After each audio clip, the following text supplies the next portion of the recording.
বিসমিল্লাহির রহমানির রহিম। আমি মাগুরা জেলা শিক্ষক সমিতির সভাপতি হিসেবে নাম সিরাজুল ইসলাম।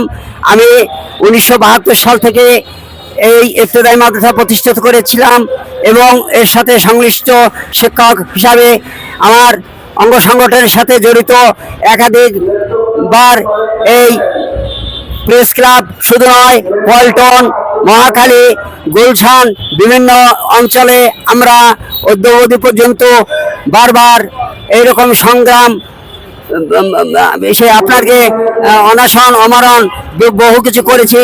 তারপরে ফ্যাসিস্ট সরকারের আমলে 18 সালের পরিপত্রে আমাদের 4312টা স্বতন্ত্র ইবতেদায়ী মাদ্রাসাকে স্কেলভুক্ত করার একটা প্রতিশ্রুতি দিয়ে বায়োডাটা করলেন। অদ্যাবধি পর্যন্ত তার কোনো ফলশ্রুতি ঘটে নাই।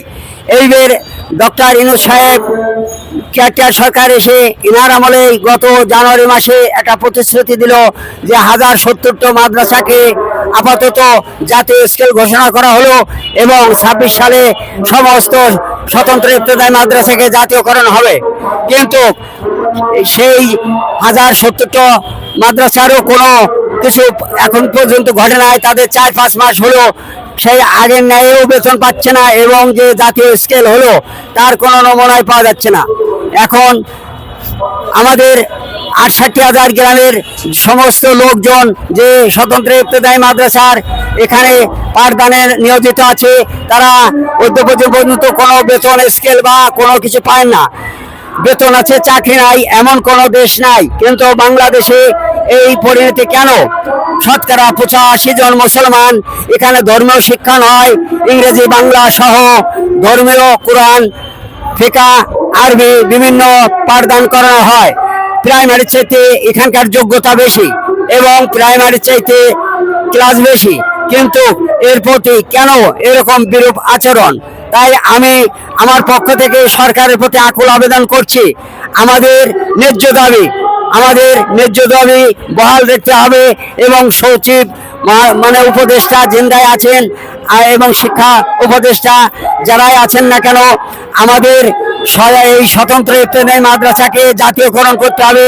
একটাই দাবি, 26,000 প্রাইমারিকে জাতীয়করণ করে গেছেন, এরপরও আরও জাতীয়করণ করে গেছেন, তাদের কোনো কোয়ালিফিকেশন নাই। আমাদের মধ্যে কেন বিভক্ত ঘটানো হচ্ছে?